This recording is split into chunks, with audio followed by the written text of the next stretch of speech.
দাউ দাউ করে জ্বলছে আগুন। একই সঙ্গে সেতুর টোল প্লাজায় ভাঙচুর চালাচ্ছে বিক্ষুব্ধরা।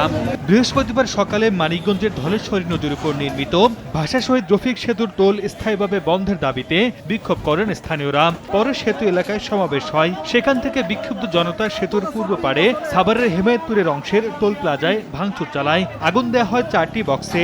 এতে মানিকগঞ্জ সিংহার ও হেমায়েতপুর আঞ্চলিক মহাসড়কে যান চলাচল বন্ধ হয়ে যায়। স্থানীয়দের দাবি, 2 যুগ আগে নির্মাণ করা সেতুটির ব্যয় উঠে গেছে অনেক আগেই। টোল আদায় বন্ধে কর্তৃপক্ষকে একাধিকবার আবেদন জানালেও বিগত সরকারের অসাধু রাজনৈতিক ব্যক্তিদের স্বার্থ হাসিলের জন্য বন্ধ করেনি বলে অভিযোগ তাদের। ছোট সময়তে দেখতেছি এই জায়গাতে টুল খালি উঠাইতেছি।